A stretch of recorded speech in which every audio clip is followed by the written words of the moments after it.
So Paul, take care of this one. Okay, Paul, if you begin, thank you for staying and being present. Happy to, no problem. So yes, this was following a citizen concern that was raised at our last meeting.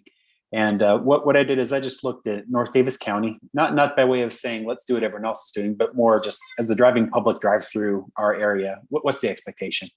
And our city is really one of a kind in prohibiting engine brakes during specific hours. It looks like we have 5 of the neighboring jurisdictions just prohibit them all the time. And then the other 5 don't address it, which means that they would be permitted. So it's kind of 50-50. But we are the only ones who have an hour restriction rather than just deciding yes or no on the engine brakes. But yeah, ultimately we do have the power as a city to prohibit them altogether.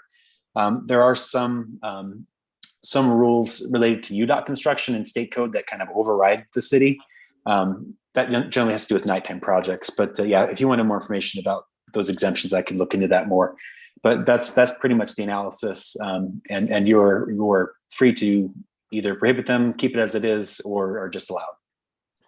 So it sounds like, and just before I open this up for full discussion, sounds like all of our neighboring cities have just made it timeless. It's always out of line. So that sounds like that's an option for revision.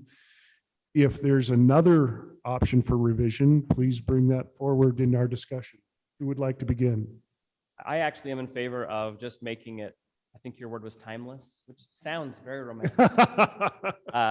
But just removing a daytime limitation on it. And there's not really a good reason to use truck brakes, at least I think they're called Jake brakes. Yeah.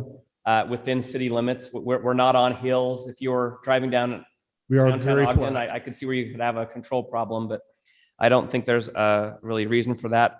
As part of this, I thought we were also going to discuss, I know it's not part of the noise ordinance, and maybe we can't discuss it, but covering of loads within the city limits. Yeah, I think that's a covered separate, separately? yeah, it's going to have to be separate, and I'm sorry it didn't make it on this agenda. But, well, that's an interesting, That is a state. It law. is? You have to I mean, it's on everything at the dump, cover your load. Paul, Well- well, that's just the dump, that's county. Because semi trucks have it too. Okay, so I'm going to propose this question before we go any further.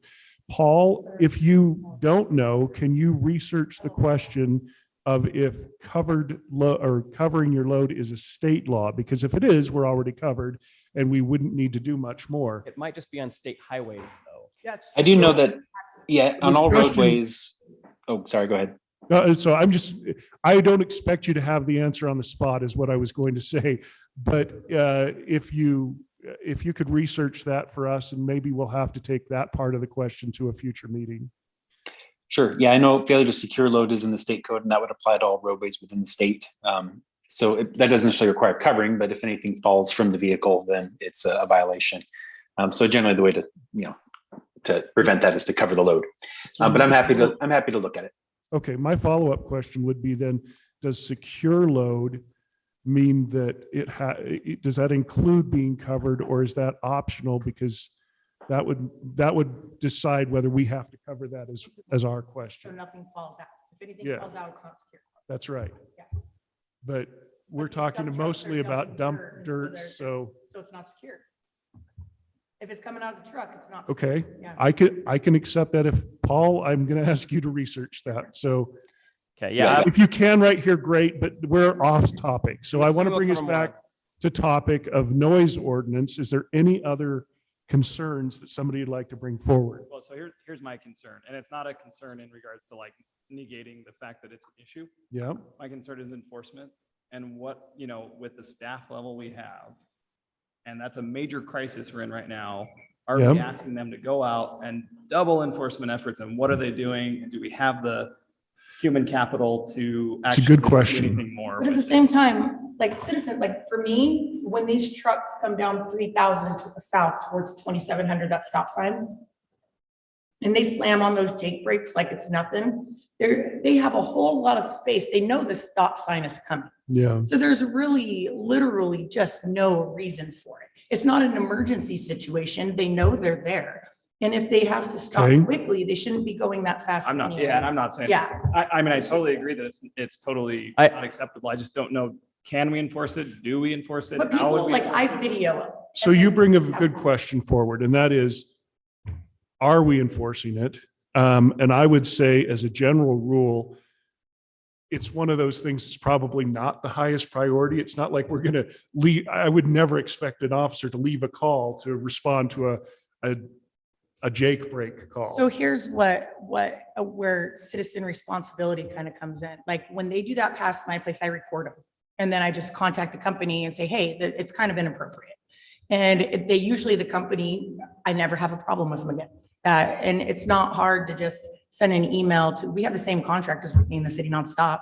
And if we have like proof from a citizen that says, hey, this specific truck just keeps doing it, we can just send it to the company.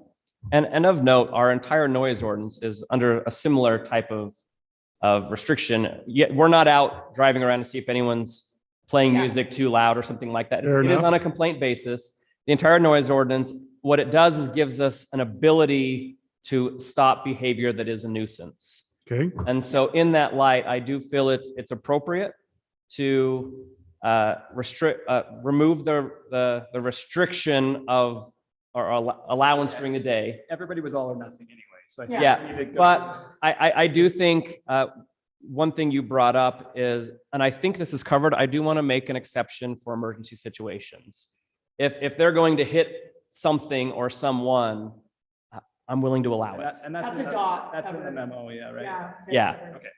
Okay, so let me also update you on this, just FYI. Today, I was invited to a meeting with UDOT and several of our contractors that are working within the city. And Robert actually brought to the attention some of these concerns of people using their brakes inappropriately. And I found it very insightful and delightful that the contractors said, we're going to look into it. Some of them said, we're going to report this to fleet management. Some of them, or another one said, we're going to talk to the drivers because they understand that this is probably not a good thing. So it's not just being the enforcement of, can somebody go catch them at it? It's also the ability for us to enforce by reporting to others that it's against our ordinance and they need to fall in line. Contractors. And like I said, over the last 3 years, they've all been really receptive of, there's been just a couple that haven't, that were problems, but most of them, especially like right now, RJT, they're amazing about it. They've slowed down, like their trucks are driving through really appropriately right now. But I do have to give a shout out to Robert because he had a whole list of things that had been reported and shared them. And I didn't know that was going on, but I'm very pleased now that I know it. So I'm sharing that with you all, that he does take care of that. So good job. Will you accept a motion? Well, we're in a work session, so Oh, yeah, that's right. the question would be that, do you have a suggestion for a motion for the next week or an ordinance? I guess I would recommend that we remove the daytime allowance. Whether or not we want to do signage, I think that's important. I I think that's a sign. So- Putting up a sign at the start of the city, at any point where the city starts, is mandated. The only place, correct, that we're allowed to put them is at the start of the city, not within the city. think you can put them anywhere you want. And how much are signs? But see, that's an expense. So I want to make sure that we're not just throwing out a We got lot like of, 2 main roads that they come down, 3,000 or 2,000 and Antelope, if we can sign those at least. today, the map that they showed in this meeting showed 4 entrance routes that they're using as preferred routes. So there's at least 4. At least one of them is covered with a sign currently, Which one is that? Antelope. If that's not our sign, that's Clearfield's. Okay, well, it's covered with a sign, whether we paid for it or not. It's not even in our city limits. So. How much it is a big sign, Robert? expense, Do you have an Robert? idea? They're not terribly expensive, they're about $250 for the sign and post, like we install. Okay, so what we're suggesting here is that we would add $750 in signs we're not voting on that tonight, but if you want to add that to the possible item to discuss when we do vote. So I'm $600, wouldn't it? 4 spots are coming in. 250? Oh, 250, sorry, my bad. Bad math. 250 3 times? Yeah, gotcha. so I guess my I'm only not doing a lot of question math in is- public, but that, Yeah, I agree we should definitely make the ordinance change. okay. is it necessary to do the signage? I agree that signage is fantastic, but do we need to put up a sign? I mean, is it necessary? If all of our surrounding communities have this same ordinance, And we're just telling agencies that Yeah. they need to. I've been asked where the sign is by So- some drivers. So, well, show me where the sign is. That's But what if they there's, said, if Mayor. there's offending Yeah. agencies, you know? can't we just inform the offending agencies? I'm talking about the problem. Okay, ones. time out for a minute. Brody, you wanted to interject. Yeah, you can, maybe Paul's a better person to answer this, but if someone challenges a ticket, you Uh-huh. know, the fact that it's not posted, can, you know, they can claim it's not, you know. it's Very not good posted question. anywhere. Paul, is that an accurate, this can be, without a sign, the ticket could be challenged? No, the ordinances are in effect, whether there are signs or not. We have a lot of ordinances throughout the city that we don't have signs warning people about. It's more of a courtesy and letting people know, hey, in our jurisdiction, this, and that's why it'd be good to strategically place those along those known, you know, semi-truck routes. But no, we don't have to sign everything. That we have an ordinance. If someone's really curious, they can go look at our code. yeah, Okay, so to bring this to a conclusion, let me just say, it seems like we have full support for changing the ordinance in our next meeting to eliminate the time that it's just always unacceptable. Am I and following if we that? continue to have issues, then I want to do the signage. But for now, I want to start Okay, here. but the first part, are we, Can we even like? Yes. we're not voting, we're just saying, can we put it on a consent agenda? My one question is just, is Yeah. there any unintended consequences that we're not thinking about that maybe somebody came up with from a staff perspective? Very good In question. regards to why it was specific times or not at all in other places versus at all. If there's nothing and it's just a whimsical council thing, like a lot of. This ordinance was new as of like a year and a half ago, Yeah. so. I mean, it just, you know. And actually, I'll be honest, it was partially because Ms. Carver was emailing me saying we have a problem. So mad about that. And so, There's some I'm not gonna, I'll be straightforward with you guys. No, it's There is okay. some problem companies out there that they don't care and they don't care who tells them. we were So, and- responding to a citizen. Yeah. So and- that's why and this their came about. thing Is, and I understand, like Paul said, you know, that's a rule of law. Ignorance is no excuse for not knowing the law. And it comes into play there, but at the same time, the hassle that they provide with, oh, well, I didn't see a sign. We're not worried about the ones who obey the rules. We're worried about the ones who make it a point not to care to. And those are the ones that the signs are dictated for. Like, hey, well, it's there. You can't say you didn't see it. If you didn't see it, we put it there. Okay, so it sounds like we don't have full consensus, so I'm going to put this on the next meeting for an ordinance that would change the ordinance to any time of the day. And then discussion for whether we put up signs, because that'll give us all some time to look into it. To restrict it at all times of the day. Yeah. Correct. Is that acceptable to everybody? Yeah. Yes. Okay, moving on. Discussion regarding purchasing policy amendments. Brody, I think that's you. Sure, thank you. So the purchasing policy was last revised in 2014. This proposed change is meant to help kind of streamline the process for staff when we do purchasing or small service contracts. A couple of the changes that it does. First, it has the same limits for purchases as it does service contracts. In our current policy, it has no limits or categories for service contracts. It only mentions purchases. So supplies, equipment, things like that. But if what the proposed amendments do, if there is a service contract of 1 year or less, then it would fall into the same categories as a regular purchase. If it's a service contract of more than 1 year, it still has to go through the regular process of going out to bid and, you know, or RFP and that sort of thing. The other thing the proposed changes would do is allow, so we already allow governmental cooperative purchasing. That's the state contract, is what it's typically called. But there are several other governmental entities that do cooperative purchasing. And this allows us to take advantage of that bulk pricing that they've already negotiated. And so we can piggyback onto those contracts as well. And I will say, when this first came up, the other thing that was mentioned is kind of seemed like a no-brainer to me, but you can all judge for yourself, was that if you had like a service contract of like a couple of hours, you needed a professional to service something. We couldn't do that because there's absolutely no allowance for a service without a bid. And I thought that was kind of like obvious that, let's say something went down and we don't have the repairman on staff. We couldn't have somebody come out and fix it without, according to this policy, because there's no Yeah, allowance. technically we'd have to do an RFP. Yeah. And so that it seemed like we needed to fix that part at least, but any other discussion?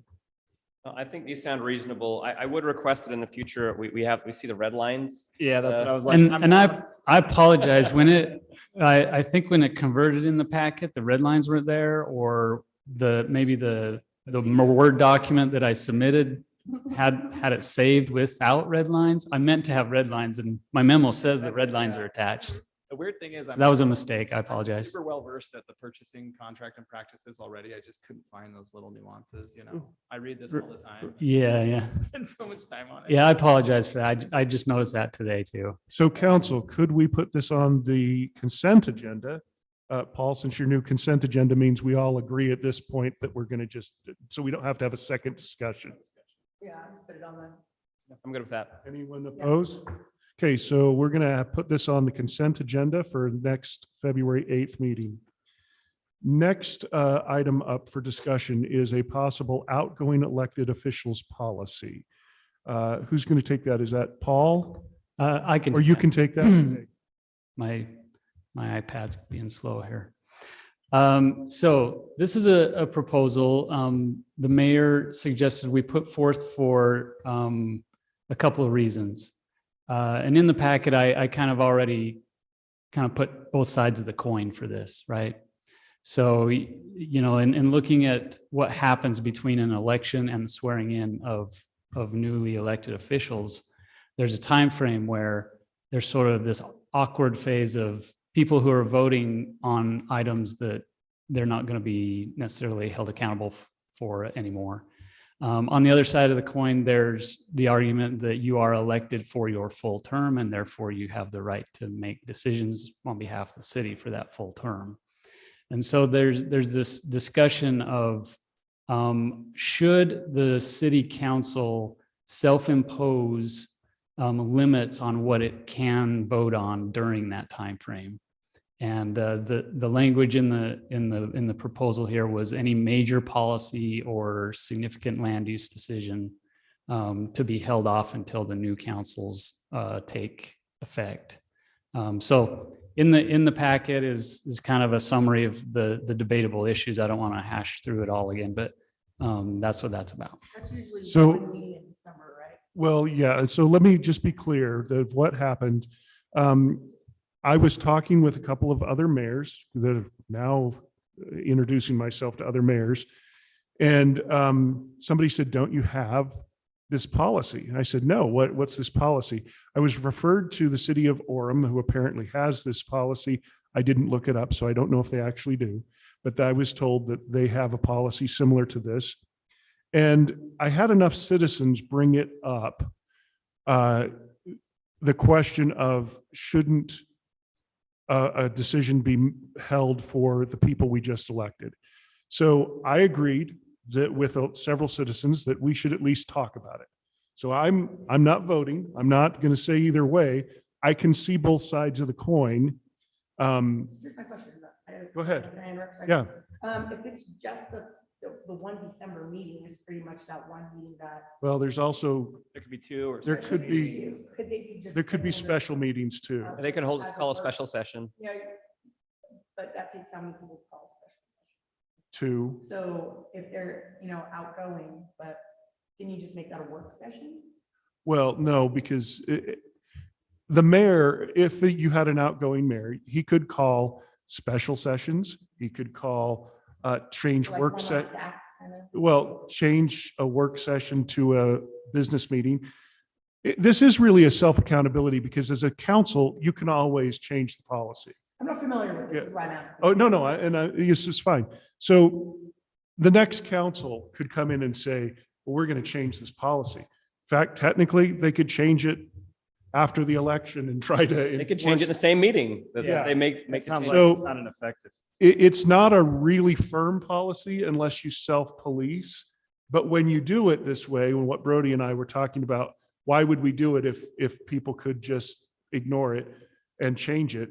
Well, then you have to make a change, and that becomes public. That's part of the accountability of, yeah, we know that this has been something we've put in place, but now we're going to go against it anyway. So it could happen, but it is kind of a best practice to say, all right, the citizens called for a change, and we're not going to, as a last act, spite the people who, So we basically want to address that little bitty time frame, right? between an election and January And swearing. what can and can't be, okay. And we're just saying no major decisions. Okay. Can I make a modification? Go ahead. What can constitute a major decision? Well, it would be a major land Zoning change or rezone or a project major approval. product. And you would want to specifically Say define that, Yeah. Yeah. what that is. Yeah. Otherwise, it will be debated Yes. every time. So I would actually recommend that this be so I don't want to shut it down, because at that point, it just provides motivation to change it. My counter recommendation would be allow them, but require them to be approved by a supermajority. Interesting. Explain that. And So that's that instead would of mean 3 that votes, you have to have four. 4 instead of 3. So keep in mind that, And then this discussion still has to take place. Yeah. Yep. Afterwards, it's still. yeah, But it has to be that way it doesn't restrict decisions from being made for 2 months. But it would have to basically force almost a unanimous decision by the council in order to make that happen. So I think actually changing it during that period to a supermajority for land use decisions or project approvals, I think is highly appropriate. My thoughts on it are kind of the other side of the coin, just that, you're elected for 4 years. And this still allows those people to vote. Well, I know, I'm just saying, I don't think that based on one city, or maybe there's others, but just the fact that Orem may or may not have it, that's necessarily best practice. It just seems to me that we're kind of reaching, and I think every time we turn over a council, it'll go a different direction. So why, you know what I mean? I just feel like we're it's basing it on a point in time where we felt maybe. fair enough. And I'll just say this, that when I brought this up to Paul, he did some research and he said, I didn't really find a lot of this. So it's not like everybody does this, but one of the other examples that came up, and I can't pinpoint and say I checked it out and made sure it was true, but the subject of, could somebody in their last month award big contracts to family members or whatever, because they're unelected, they're not going to be held accountable.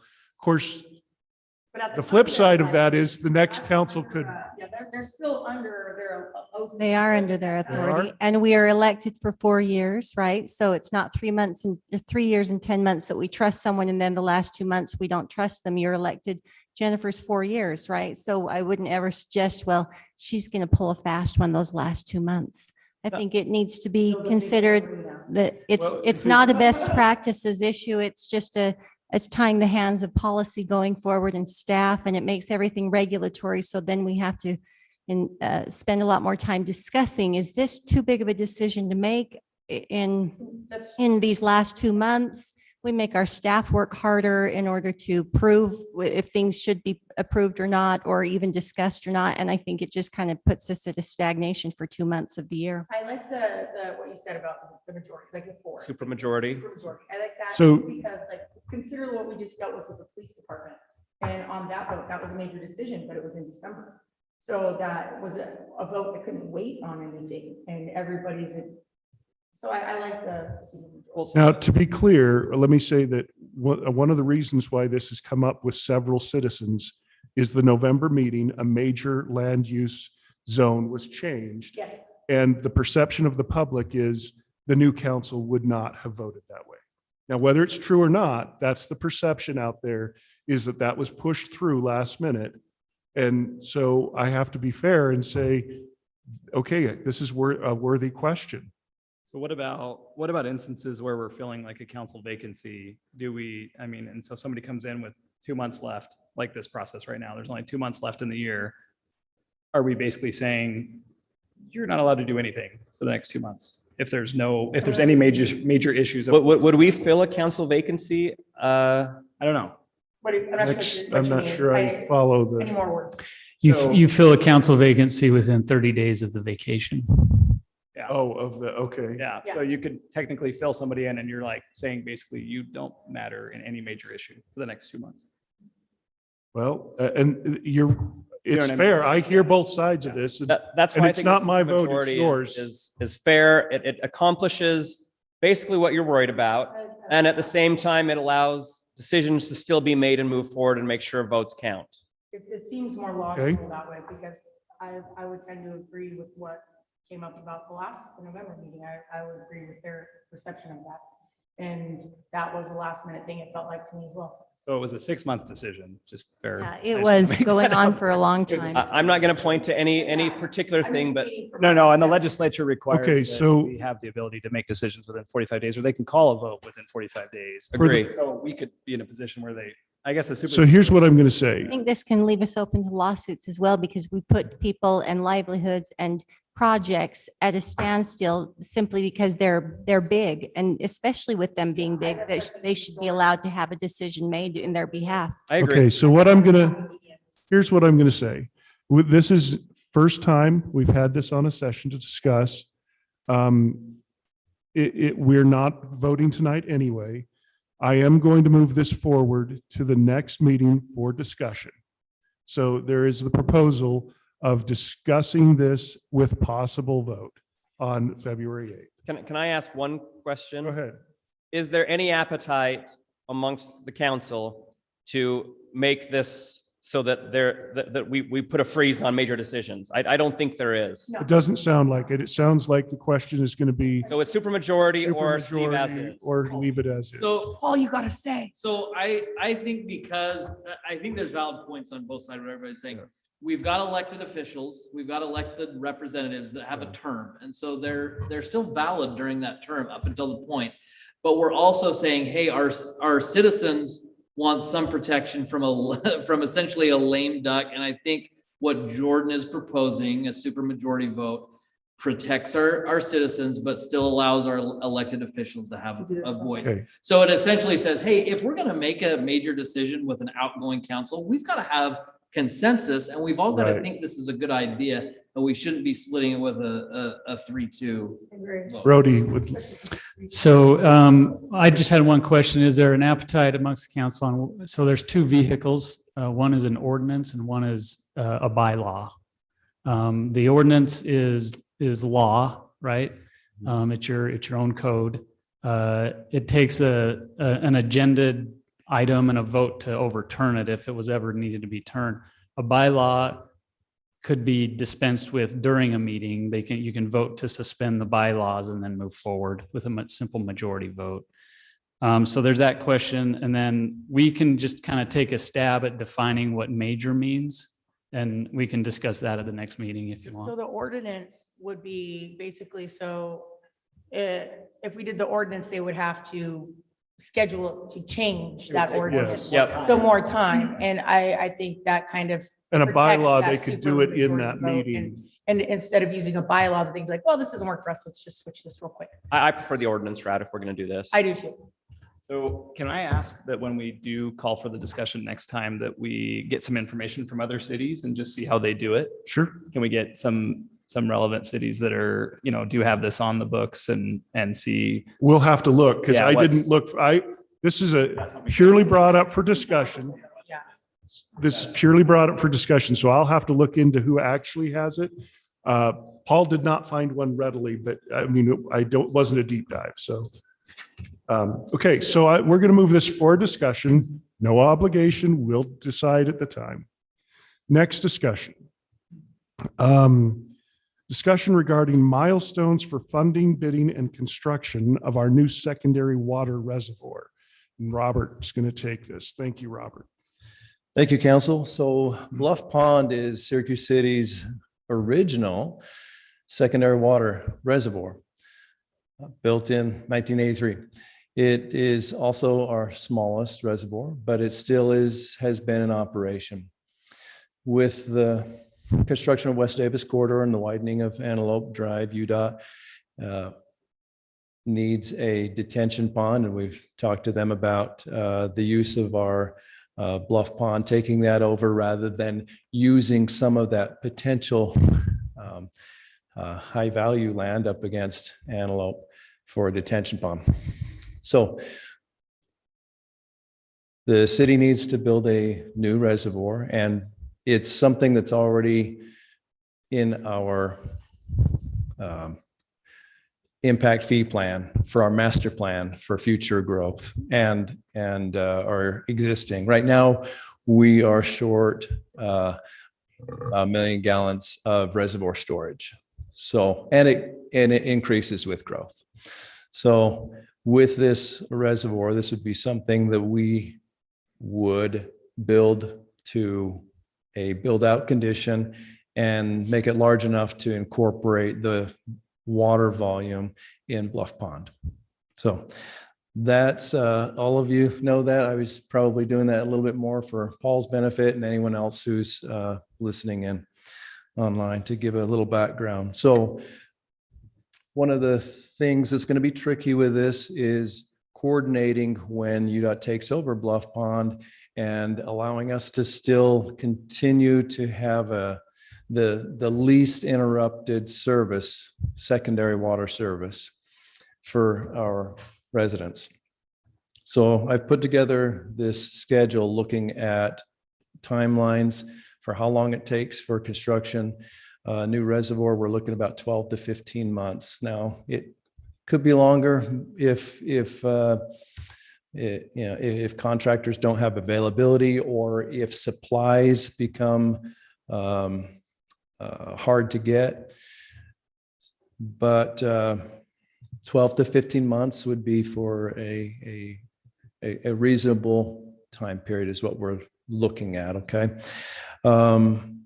So we're targeting having the reservoir in operation, the new reservoir in operation next season, so April of 2023. Yeah. So in doing that, our timeline kind of, that sets the timeline. There is a lot of work to do. The whole project's just under $12 million. And we feel an urgency to start with a portion of it, calling it maybe phase one, so we can get a jump start on this. There is money in the budget, and I put together a proposal for maybe a first phase, which would cover utilities along 2700 South downstream of the reservoir. Downstream is most important to begin with because that would have storm drain lines. So as the reservoir gets excavated and water appears, even if it's rainwater, it needs to be able to drain out. So storm drain becomes probably the first most important thing to begin with. So we're looking about $1.5 million. This is just an engineering estimate, just so that we could see how much of a budget impact that would be to begin with. There is budget available in the funds. They would have to be allocated out specifically through council in a budget opening, but we would suggest waiting until a bid comes and you award the bid, and then at the same time approve a budget opening to cover that. A couple other good news things is we got a grant application in for $2 million. We are in a good position for that. I believe we will get that grant. We won't hear until March or April. Once we hear, if we do get the grant, then that becomes available in July, which coincides with our next budget fiscal year anyway. And we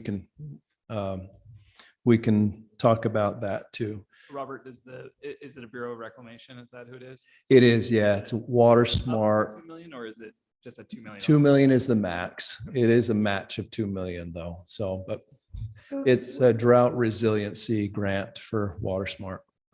Right there along 2700 on that north side, just east of the West Davis corridor, is that where this is planning on going? Is that, how is Yes. that going to affect that head gate right there? Because they're already starting to bury that ditch line. Yeah, it's actually going to work out really perfect because we will be able to utilize, we'll have to do some construction work in the roundabout, in that six-way roundabout. I'm talking about the A8 irrigation head gate for the people that use that irrigation water right along there, because this is right over top of it, looks like.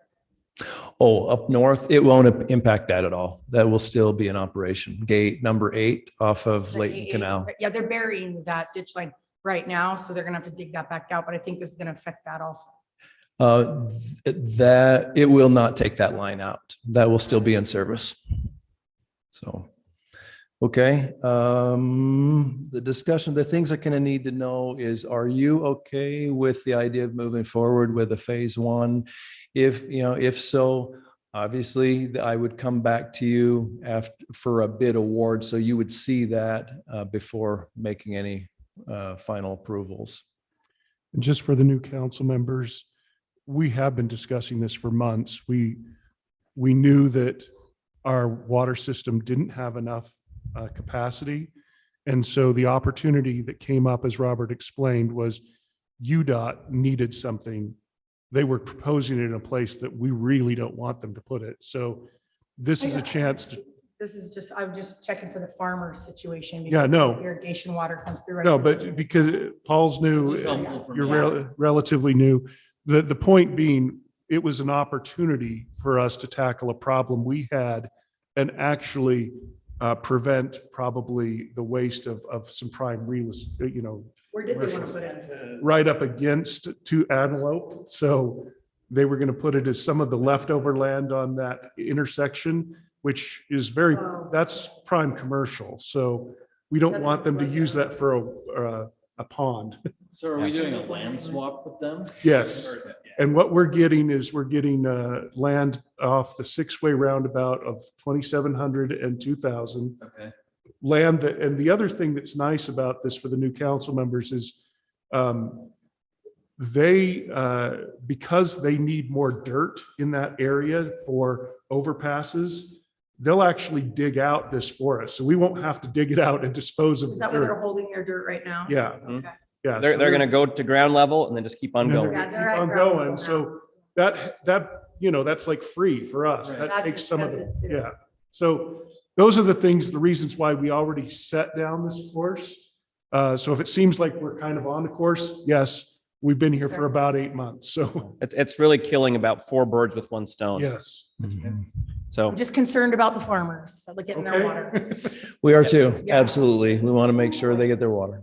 Yep. So I'm in favor of this. I'd like to, And the water going to the farmers ends up in our Salt Lake as well. And that is a huge issue for us to keep that water there. That just happens. we need more storage here to prevent that. Okay, so I think at this point, what are you looking for, Robert? You need, Thumbs up. Is the council okay with how the Milestones schedule and going forward with phase 1? I'm not going to bid. it anything sounds like out we don't have to without your- take an action until you get bids. I'm That- hoping your quote is accurate and it's not 3 times as much. Right. Okay. Okay. So without any objection, I think we're good to go forward. Thank you.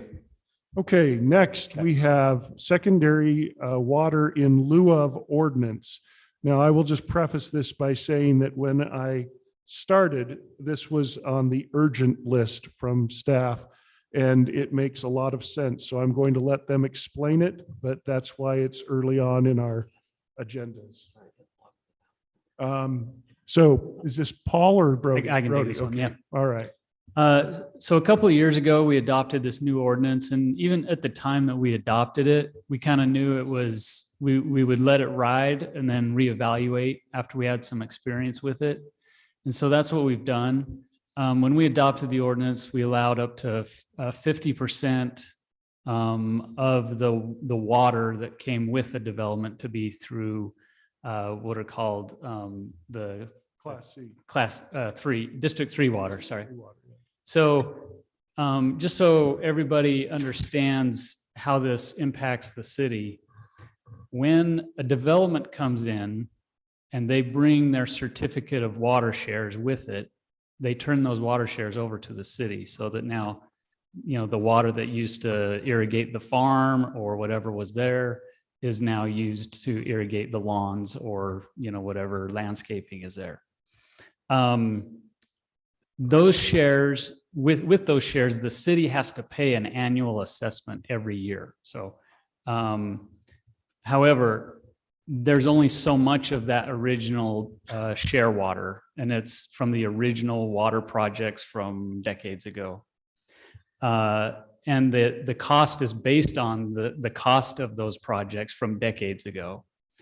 And then with each water development project that the state or that, Weber Basin has done, there's a cost associated with it to the users every year, and it's based on when that project was done. So now there was District 2, where that water's all been used up. Now we're in District 3, and the annual assessment cost is about 7 times higher than the original project water that comes with original water shares.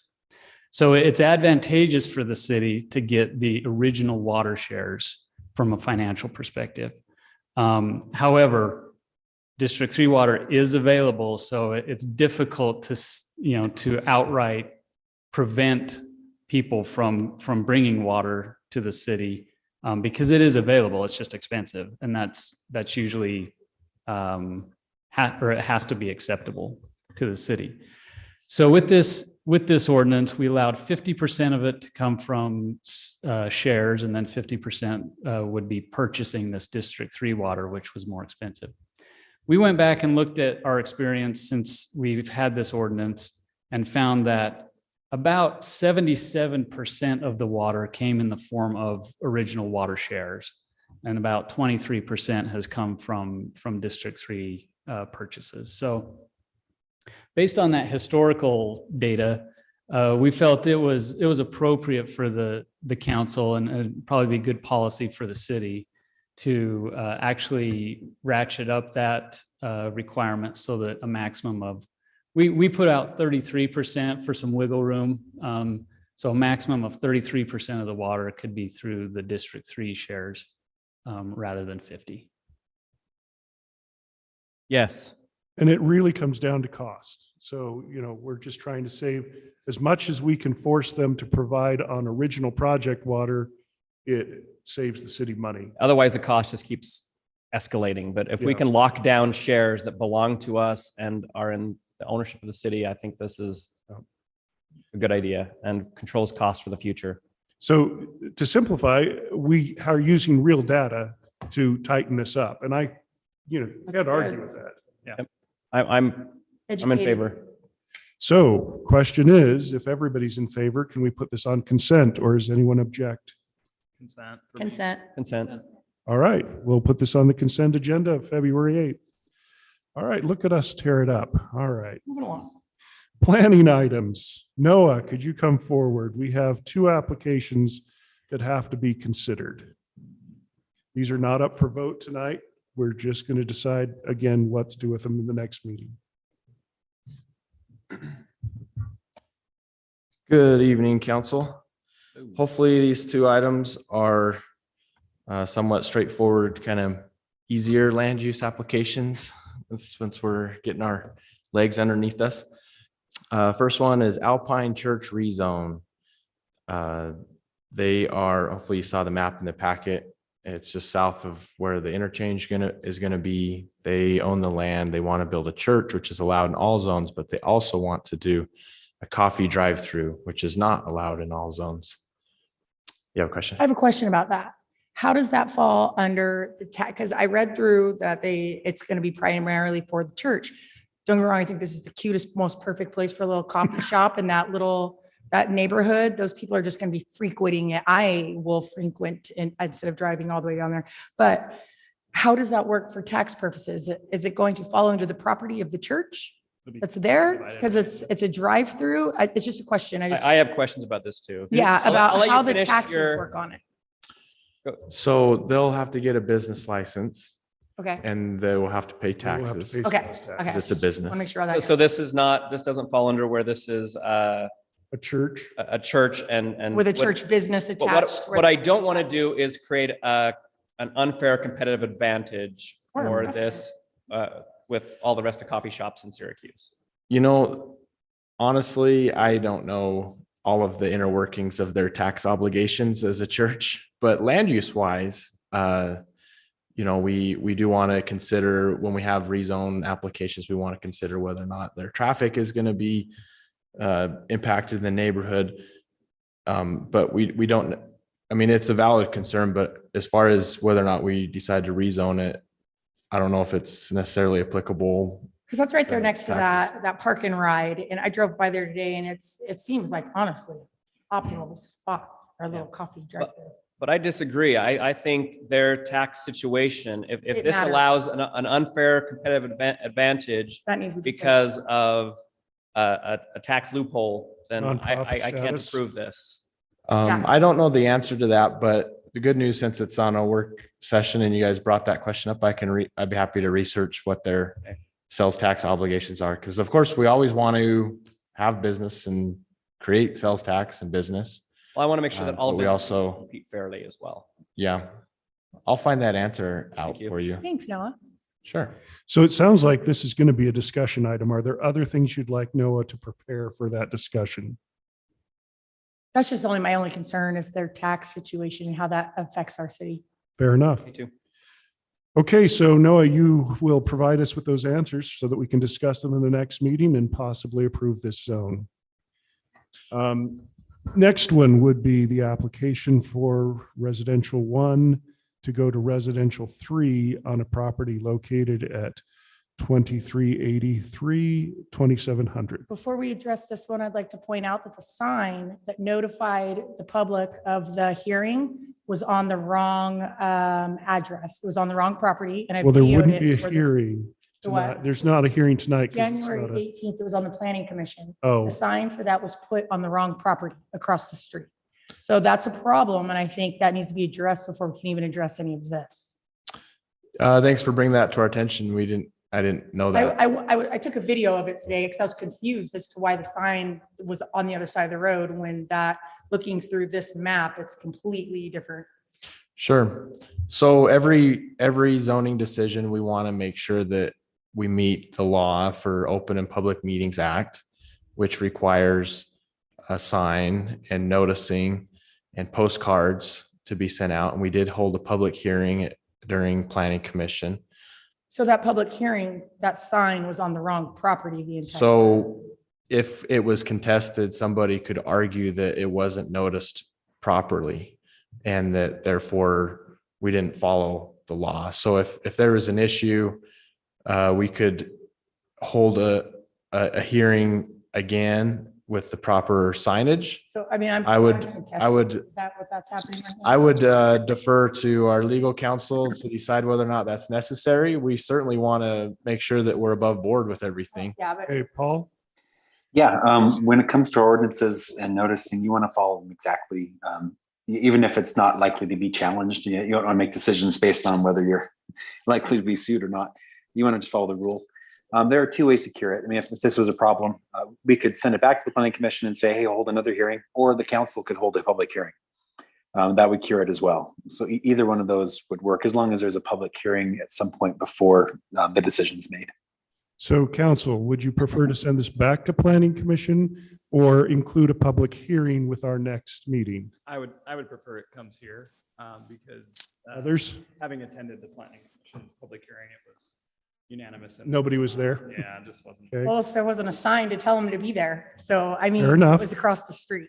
Yeah, no, I still think. I agree. We need to hold a public hearing, but I'm okay with the council holding a Okay. public hearing.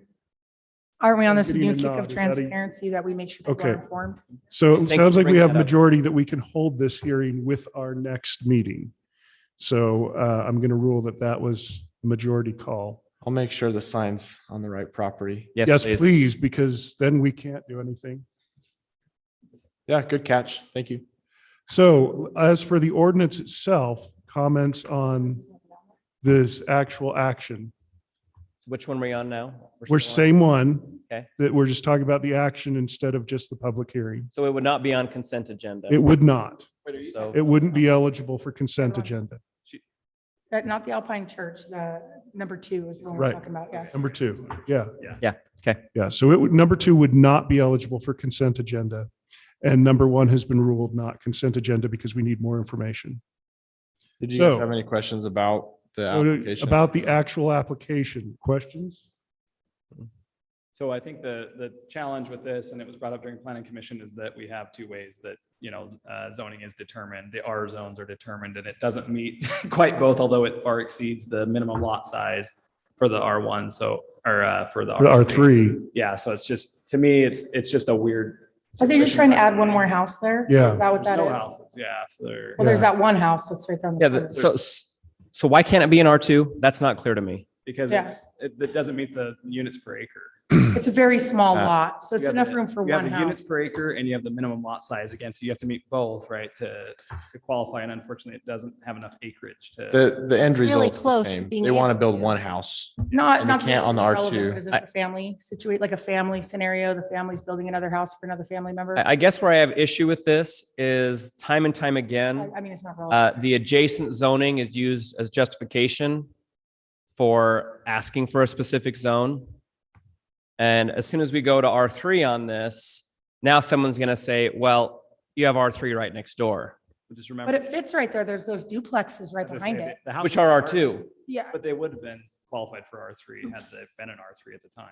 The ordinance has been changed. You can't build a duplex in R2 or R3. So the only option for them moving forward is just to build one house. Yeah. So the surrounding density is actually higher, so they're proposing something lower Step than. down, they just don't meet our. I mean, I feel like it's a good spot for one house. Don't get me wrong. I just think it just wasn't notified properly. Okay, sure. I don't love doing a higher zoning than the neighbors, but I do see that there's not much alternative. I would like to hear how it was illegally split. Yeah. I guess I'd like more detail on that That and how we land? can prevent that. Was that land split? Is that what it was? Yeah, yeah, the so plat was illegally split in the county because Oh. it was applied for in the county and not the city. Oh, And it is city property at the time. yeah, I mean, when you own land, you can waltz down to the county and do a warranty deed and sell it. And by the county rules, claim it's policy. okay, but by our city rules, it would not have applied.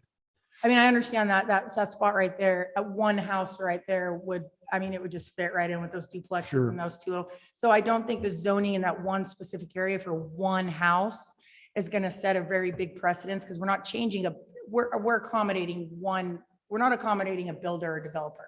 Yeah. It's one specific. So I would say just FYI, every time we do just I know, I one understand, thing, yeah. people say, oh, let me do it a million times. And so I get that. we have to be careful. You can't fit anything else in that spot. And if they're You're trying to right. build anything, that's literally the only option they kind of have. So I have a question for Paul, and that is, if we know that they illegally processed the plan, does that have any bearing on anything else we do? No, not necessarily. This is a land use decision. So make the best decision policy wise that you feel makes sense for the land use. Can we Okay. penalize the county? That'd be nice. Pay me. Yeah, I don't think we're going to get far. So All right. thank you for asking. Serious. Well, what I have a problem with is someone acting outside of their legal representation. And that actually is a problem to That me is. because if the county is approving things that are illegal, that needs to be stopped. Yep. And so while I don't think we can actually penalize them, I do think they deserve a strongly worded letter. Okay, but hold on. I'm going to backtrack you just a little bit there. We were talking, the city council was talking about approving something in the Walmart parking lot that had other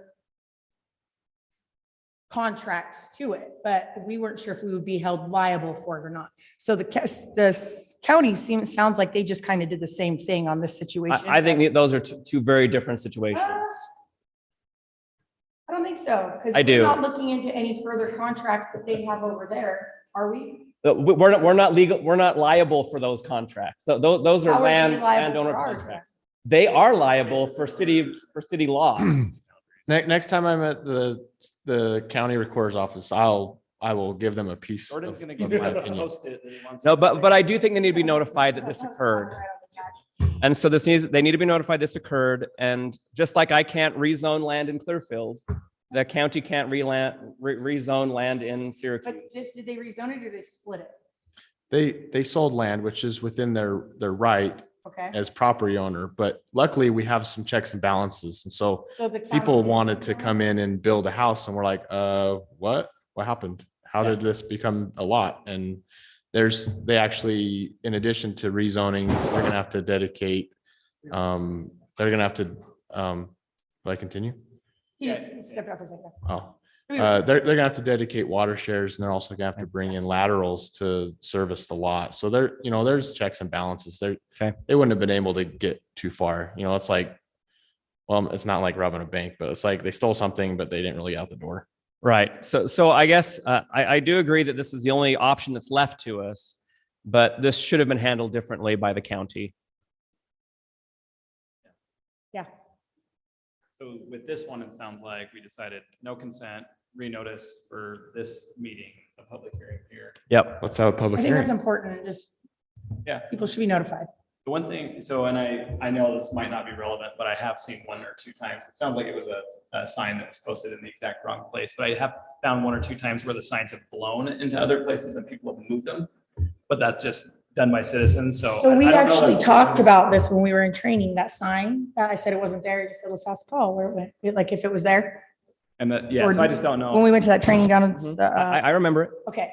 It showed up, they put the sign in that very next Monday because I went looking for it and it was there. And then it's been there the same the whole time. But then when this came up, I was looking at the map. I'm like, wait a minute. That doesn't seem like the same address that sign's on. So when I went and looked at it, I was like, this is not at all the same property. So I just, Yeah, no, that's a good catch. it's been put in the same spot. It was put in this spot installed. Yeah, whenever we do public noticing, we keep a record of, I think she even takes a picture of the sign and puts it in a file, so I can double check that. And Yeah. if the wind blew it or something weird, we'll just double check. But I think we should just plan on holding another public hearing just to make So sure it's on good. 2700 is there? It's- Okay.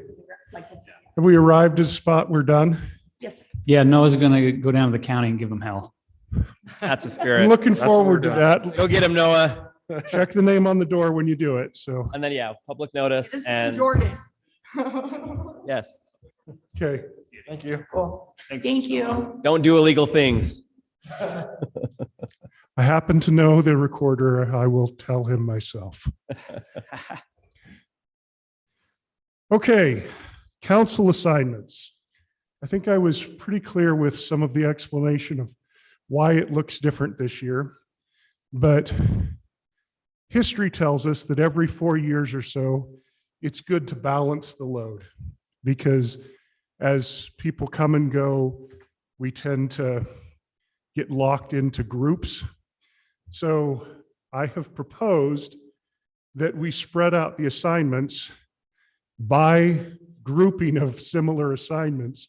So one person is stuck doing all of the schools and somebody else is getting all the fun stuff. So let's begin with the question, are you okay with the proposal that I'm making that we divide these equitably?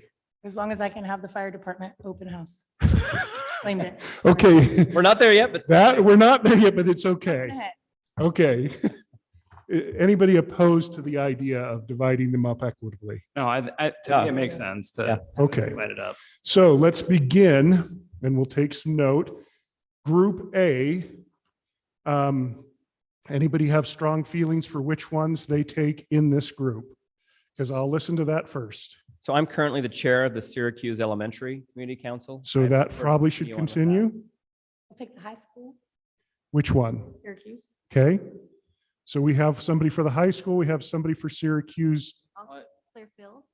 Okay. Lisa will take Clearfield High. And I'll go to Syracuse Arts. Well, hang on. Let's I'll take give Paul a Bluff Ridge- chance. Bluff Ridge Elementary. Bluff Ridge Elementary. Okay. I can stay with Cook. I've got a good relationship. Okay. Seth staying with Cook. So it looks like we have Buffalo Point open, Legacy Junior High, which we don't have a lot of kids that go there, but we do have some. My neighborhood goes there, so I can take Legacy. Okay. So Lisa will take Legacy as her second one. I can take Syracuse Junior. Okay. Jordan will take Syracuse Junior. Syracuse Arts is right in my neighborhood. Okay, now there are two campuses there, so I was By the actually, fire department, that one. yeah, well, but there's also the North Campus. I think I'm both. I don't mind. Yeah, you want to do them both because they're the same people. Yeah. Okay, So I'll do, what is it? Buffalo Point, Point, yeah. okay. All right, so Paul, sorry you get the odd one out on that one, so Which one was left? none. Oh, Just got the So you're only going to get the one. Another- Clearfield High Lisa. She's got Lisa, yeah, Lisa's got that one. Okay, so now let's go to the grouping with ULCT. We actually need 4 people for employee appeals board every year, 2 as alternates and 2 as board members. And keep in mind, I don't think we've held an employee appeals board for nearly a decade. So this does not come up, but we have to have people assigned to it. Yep. So who I'm happy to feels, Continue on that. okay, I'll alternate. okay. and Paul, you'll be the other alternate. Sorry, Lisa, but you can be on the ULCT board. So again, there are 5 spots here. So voting members, we tend to go with people who are available during the day because they hold noon meetings on Mondays while the legislative session is in place. You want to be there? Okay. But I'm All right. available during the day. Okay. So So Seth, do you want to be the voting member? I would like does. to, yeah, if Okay. that's okay. That's who fine. else? So Would you I wanna can be? on, do we need 2 voting members? We need 3 voting members. I'll vote. Okay. And then Jennifer, you'll be the third. Now, we need 2 alternates. And if you're not available during the day, we have you city employees for the alternates. What's that? Two Yeah, 2 non-voting non-voting members. members, yeah. So, I'd like to recommend Brody be one of, or do you have time for that, Brody? yes, Yeah, historically, Paul and I have Yeah. gone. I've filled those because we've historically not had people available. I'd like to continue that if at all possible. Unless, do you Paul, accept? you'd like to be a non-voting member or? during the day can be tricky for me. Okay, fine. Just throwing it out there to make sure everybody's been heard. Okay, so it sounds like the non-voting members will be Paul and Brody. Okay. That's for that group. Now, group C, the fun group. So I'm proposing everybody take 2 of these: Architectural Review Board, Arts Council. Now, I'm going to continue working with them. As mayor, I actually can continue working with any group, but I have made some commitments to them to deal with facilities. And so I'm going to continue to work with them. There are 11 assignments here, and if everybody took 2, that would leave 1 left over. So if you're okay with it, I'll just continue to be their representative. If you're not, I'll just continue to work with them and they'll have also a representative. Yeah, no issue Can I there. do that emergency preparedness committee? Sure. Yeah, Not already doing it. yeah. It's disaster preparedness. Disaster preparedness. It says emergency preparedness. Oh, that's different. I'd like to continue on parks if I could. Just, Okay. can I, 1 second, will you just go down the list in order? Yep. Sure. Just for taking notes, it's way easier. Okay, Thank sorry. you, sorry. Okay, so Architectural Review Board, somebody feel passionate about that? I'm not you, you're not architect. I don't know why, but I'm feeling like Lisa's. I thought the same thing. Okay, That's. Lisa's going to that's a take good fit, Architectural Lisa. Review I don't Board. want to obligate. I'm going to take Arts Council. Now I have Davis Chamber of Commerce. Now let me just, no, it's Davis. And let me just share this little tidbit. So I went to COG for the first time. And when I went to COG, I was told that I'd already been nominated for several things, not even having shown up. So one of those things is I am now on the board of directors of the Davis Chamber as a COG representative. But several of people commented that they felt like Syracuse doesn't play well with the Davis Chamber. And I thought that was unfortunate to hear. But the reason they say that that's part of the issue is they say we have our own thing and we feel like we're different than everybody else. I don't think that's completely justified, but that's what the feedback was. Now, I was asked a year ago to work with the Davis Chamber, and I did for several months.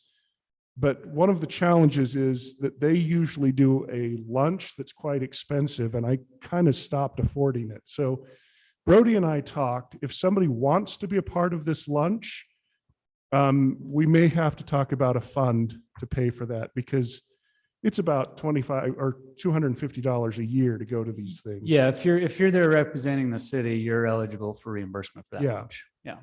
So I'm just saying that that's a possibility, but I think we need somebody to go to the North, or not in the North, but the Davis Chamber of Commerce. When is it and where? It is at a lunchtime, usually on a Wednesday. I can get more information, but you'd have to be available for lunch How frequently are they meeting? once a month. Once a month? I can do that, but actually, never, sorry. I would like to add, I guess, I would also like to have a representative at the West Davis. I'd like to participate in both if at all possible. Yeah, agreed. Okay, so the reason I eliminated that is we're getting feedback that we're choosing between the two. And I'm concerned that the West Davis Chamber is not really changing our business development, but the Davis Chamber could. Yeah, I'd like both still, because I do see what's going on in our community and the impact the West Davis Chamber has is pretty instrumental. So I think we need. And I just listened to 11 candidates all say that we need to do better at supporting our local businesses. We do. Okay, So I think we should have both. so who will take care of the Davis Chamber? Because I'm not going to ignore that one if we, okay, so Paul will take the Davis Chamber. Did you want the West Davis? Do you want to continue on that, I'd like Lisa? That's going to come last, apparently, so, Okay. because it's W. So emergency preparedness, Jennifer would like to take that one. Museum Board Advisor. This is another one that meets during the day. It meets usually at 9 a.m. on Tuesday, which is hard for people with jobs, I know. Okay, so I really would like to do youth court because my background is in juvenile criminal justice, but if I'm the only one available during the day, I'll take one for the team, as long as Okay. maybe later you guys can switch me up with the youth. All right, court. so let's pass, I'm going to pass on museum for a minute. Cool. North Davis Communities That Care, CTC, So I would like to do that as well, but. okay? Lisa, you've done a Well, lot with them. I've actually done, I probably have 5 of these that I sit on currently, so I need to We need really to, like to do the Syracuse pageant this Okay. time. So if I keep the architectural review and do West Davis Chamber and I could do Miss Syracuse pageant, okay, the CTC and the Youth City Council can kind of work together, in fact. I like. If I can take the youth court, I'll do the museum board too. That doesn't seem like a lot for me. There's like 3 and it's during the day. whatever. okay, so I want to make sure everybody gets at least 2. Yeah. Paul, So- you got this. Come on. Parks Advisory, Jordan has asked for. Just remember, planning is a big one too. Planning Commission is huge. Now, Yeah. Seth, you've had that one. Do you want to continue or do you want to leave that up for somebody else? I would like to continue. My wife would like me not to continue. You're going to have to make that one. Maybe listen to the wife. I think it's time for me to Okay. step aside because it's every other. Paul, could you do that? Sure. It's every other Tuesday, the Tuesdays we don't meet here. So you're going to have every Tuesday.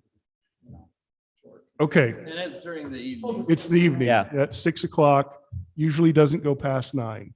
Okay. So, okay. All right, so Paul's taking Planning Commission. Jen wants Youth Court. Yes, please and thank you. I can do youth city council if that helps. Youth City Council, is that, how many do you have? That's just 2. 2 out of this group? Okay, so Seth takes that one.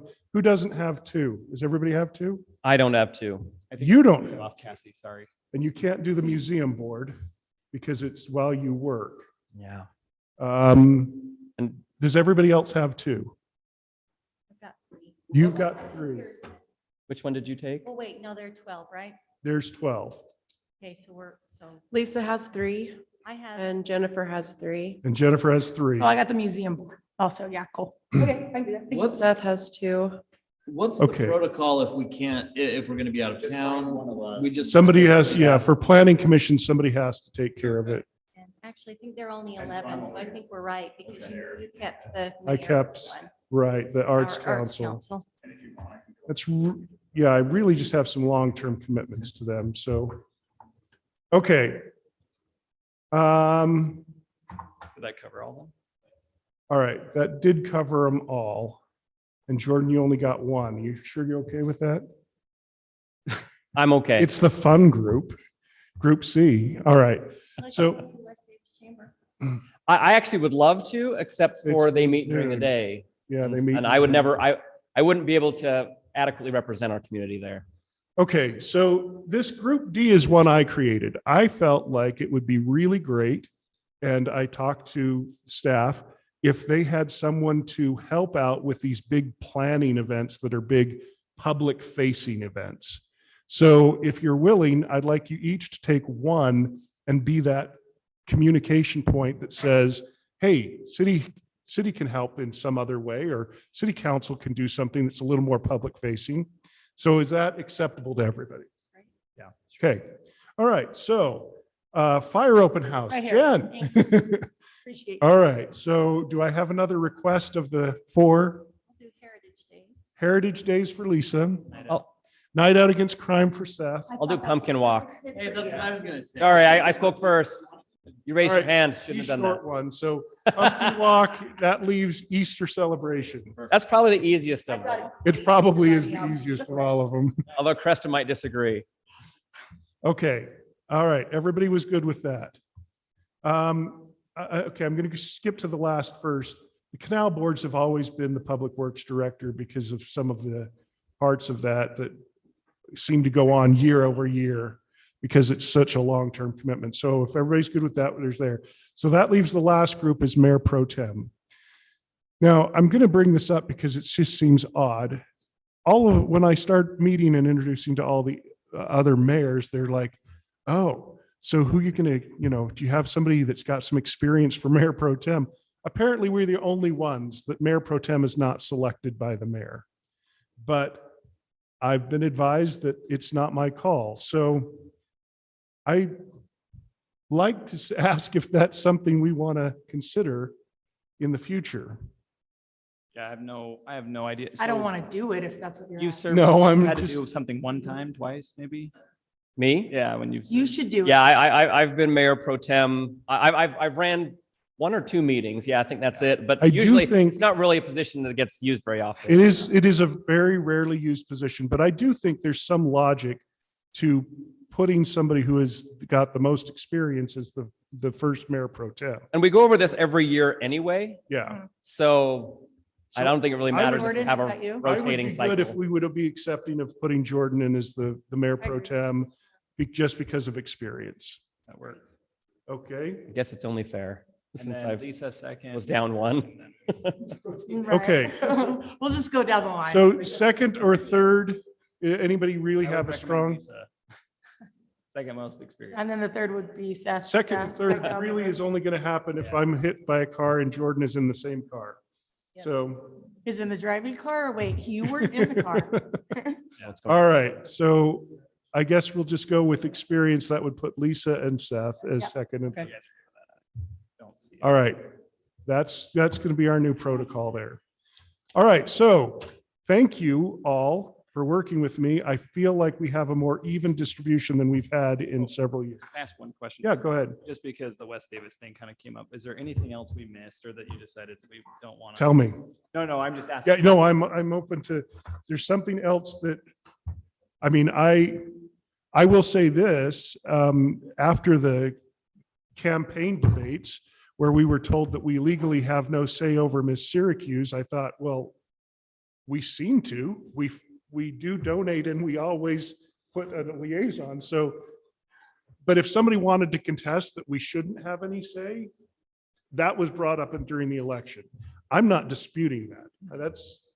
But apparently legally we have no say, but if they're willing to let you be liaison, I'm glad that we're getting information. So Yeah. I think you're a good fit. are there any others that somebody feels like we're missing? No, I am glad we've got the West Davis Chamber of Commerce back in there. So thanks for, I don't think it's, yeah. Okay. okay. Awesome. All right. So that's done. The next discussion is of service districts. And we have 2 service district appointments that are up this year. One is to the or the Wasatch Integrated Waste Board, and the other is to the Mosquito Board, Mosquito Abatement Board. I forgot about these. Now, I have received several texts today from the county asking, I will read it to you, because the last one from Commissioner. And I was, as I wrote in here, I was willing to honor the past commitment of Mayor Gailey, but Commissioner Stevenson says, Wasatch Integrated Waste Board, if possible, we suggest the city mayor be the board member. I know that's come up a few times. I'm just going to throw that out there, but I was willing to honor that for you. So, because Mayor Gailey was going to give that to you. But I know that one of the issues that came up at COG is we often, or the mayors often sit on these boards, and there's some connection to what the other work that the mayors do. I would prefer to actually have council. I think the more times we can get council out networking with other cities, I find that beneficial.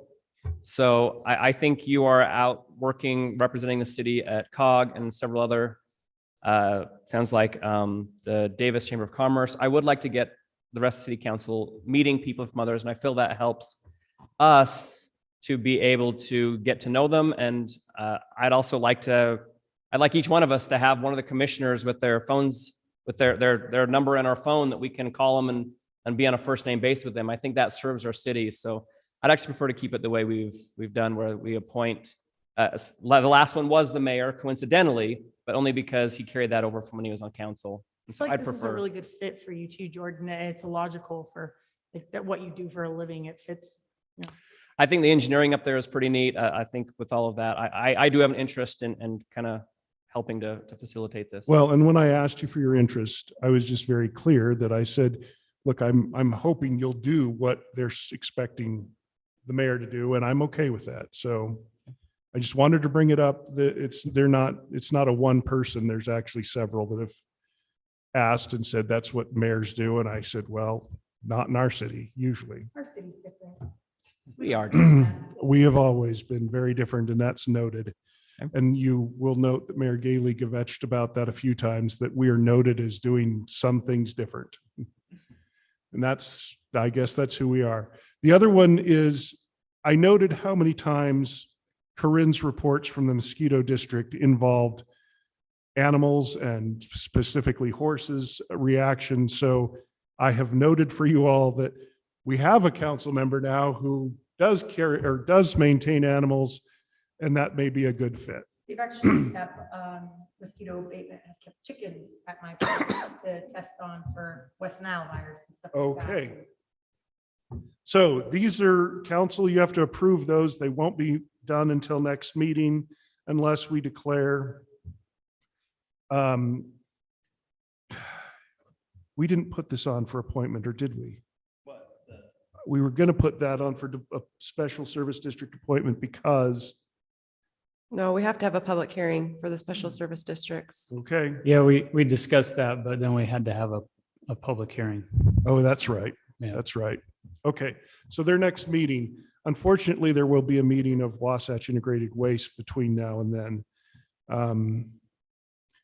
Maybe you should go as a concerned citizen because you're not appointed yet. Do we know when they meet? I'd like to get that information. And I don't. Yeah, I can send it all to you. As a city representative. No, we can't until, That's not appointed. we cannot until we have a public hearing. Yeah, he can attend as a member of the public. And as the member of the public. So I would suggest that, since it looks like we're going to follow through with that. Okay, I'm assuming Aaron is online. Yes, I Aaron, am. you've got 30 minutes and we'll still end on time. Let's do it. We're excited to hear about the fire station. Okay, can you see my screen?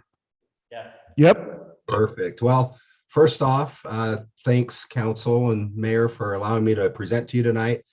I need to apologize for not being there in person. I developed a head cold, and while I feel like I'm a generous and giving person, I didn't feel that that was something you guys would really want me to give. So We appreciate decided it. to stay home tonight. So we're going to do the quadrennial review of the fire department, and I can answer questions as we go. This was in the packet, so a lot of this stuff will just kind of move through, and I'll highlight some areas. First part is our mission statement, which has been the mission statement, was in place before I came along. And I can attest that everyone on our department lives this mission statement, and with the values of courage, conviction, and compassion, something that is on our patch, it's on our coins, and it can be seen throughout the station, and they see that every single day. For this presentation, the objectives that we have, we're going to talk about department expectations. And I can commit to you that we're always working towards finding improvements in our service levels and making our community proud of their fire department. We'll talk about department statistics and efficiency measures, information over the past 4 years, since this is quadrennial. And then we're going to look at future considerations for our increasing community growth and service demands. So as you know, we have our goals retreat, and the city council has set some goals and visions for the fire department. This one is vision statement number 1, which is Syracuse firefighters and EMS providers are professional, well-trained, and courteous. Our fully trained firefighters carry up to 17 different professional certifications, which can result in over 200 hours of training per year to maintain. These certifications include emergency medical, so either advanced EMT or paramedic, firefighting, hazardous materials, incident management, wildland firefighting, ice rescue, vehicle extrication, rope rescue, fire inspector, fire investigator, and this is just to name a few of them. There's still plenty that I could go on with. The next one is vision statement number 2. The Syracuse Fire Department has the equipment, training, and personnel to respond quickly.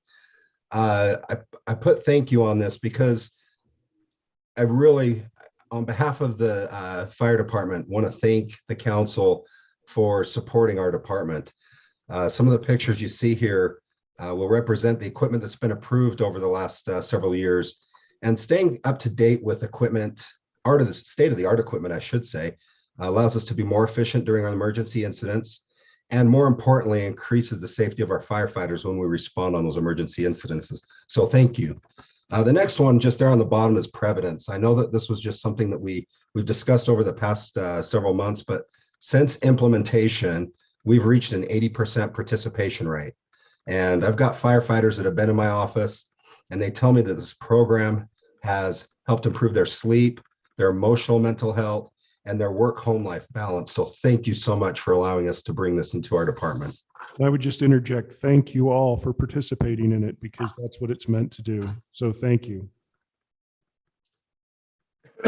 Excuse me. The next slide is the next part of vision statement 2. We talk about the personnel.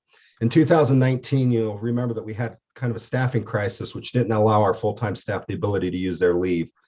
We had over 100 days per year that we were unable to meet our 5-person staffing levels, and we had individuals that were foregoing their leave at the end of the year and giving it back.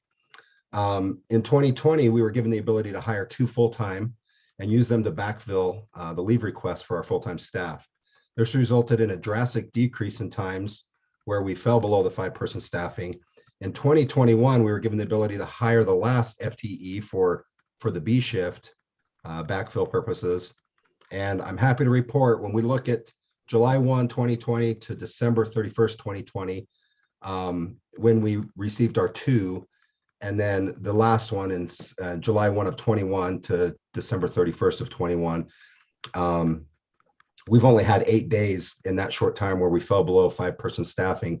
And I really think that was probably due to some of the COVID stuff going on and just kind of out of our control. But it's been a great help. Morale's improved. People are able to use their vacation, which also goes into some of the mental health stuff as well. So thank you again. Vision statement number 3 is Syracuse firefighters and EMS providers are part of the community and respected by the public.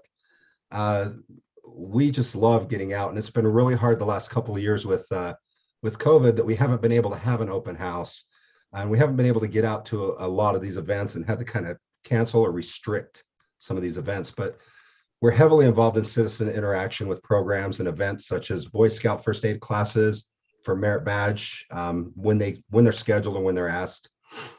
Station tours, which are weekly as scheduled, and those have been kind of hit or miss. Community CPR classes, they're scheduled several times per the year, throughout the year, I should say.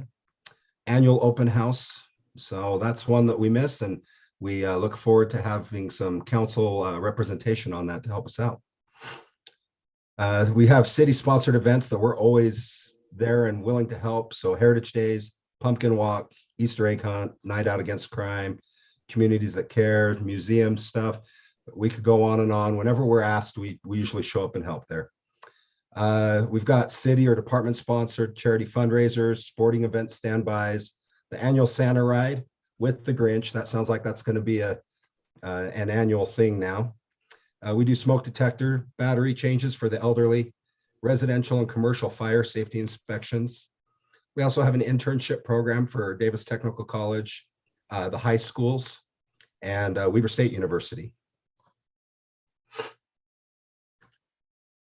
So the next one, I want to just give you a quick paramedic update, since that's kind of what we're really working on right now.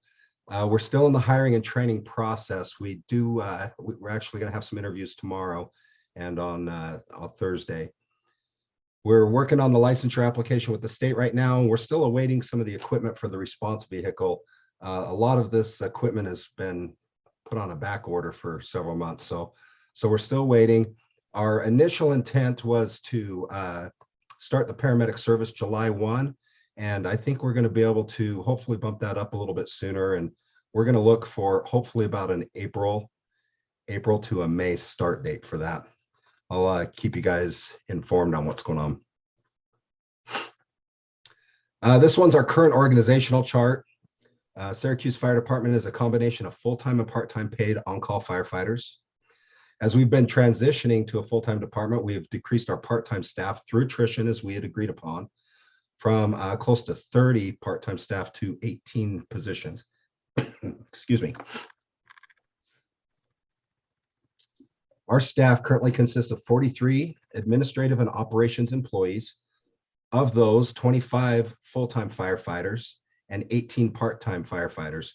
It was mentioned earlier that we have some vacancies. Those are the ones we're currently working on filling right now. So we got 5 full-time vacancies and 3 part-time firefighter vacancies. And this is what the interviews are for tomorrow. We're working on trying to fill those. Do you think there's a particular issue with why you've got so many vacancies all at once? No, these are the ones these are the new positions for the paramedic program. Okay. So they're not vacancies from people leaving. These are the new positions to build that paramedic program. Okay. Thank you for clarifying. Yep. We run 3 shifts. We have an A, B, and a C shift, which they're all scheduled on a 48-96 type schedule, which means they work 48 hours completely on shift, and then they have 96 hours off before they come back again. This allows us 24-hour station manning, 365 days a year. Our daily staffing with the paramedic service, the station will be manned daily with 7 to 8 firefighters. In addition to responding on emergency incidents, daily assignments include equipment checks and maintenance, continuing education or the training that they need, physical fitness, station tours, hydrant testing, pre-plans of all of our businesses, fire safety inspections. Every one of our businesses annually get a fire safety inspection. And then also station maintenance to keep up on the building. If you look on this chart here, it shows the firefighter down in the bottom. This was the one that was approved to kind of backfill for vacation. So that's why I say 7 to 8 firefighters, because if we don't have anybody on vacation, we are a little bit heavy with that one person, but it works out great. And right now, with that help with that additional person, like I said, morale has been completely improved and people are able to use their vacation. So that's what our staffing looks like right now. Let's go into some of our statistics. So our call volume. So we've had close to a 30% increase in call volume since 2018. This 2021 calendar year, we had a little over 1,300 calls there, 1,314. A couple of years ago, when I did the biennial review, I projected our call volume, and I guess I was a little more conservative. So I had projected for 2020 about 1,100 calls, and 2021 about 1,150 calls. And we were actually off of that a little bit. So our actual numbers were 1,202 and 1,314. So for future projections, excuse me, I'm looking at about a 6% increase. And I think that's another conservative look over the next 4 years. Some of the things that are not figured into the projections, of course, is the West Davis Highway. We don't know what kind of impact that's going to bring call volume wise, but it will definitely have an impact as people travel to our city and through to get to their destination. The hospital or the ER project, I did reach out to several fire departments that do have the standalone ER and the hospital, very similar to what has been talked about in some of our meetings. And they say it brings between 600 and 800 calls per year. And then of course, future development. We just don't know what that's going to bring with some of the new projects going on throughout the city and what that's going to bring for call volume. So a lot of it's still kind of up in the air on what we're going to be in the next few years. When we look at call volume by type, we're still sitting at about a 65% EMS versus 35% fire.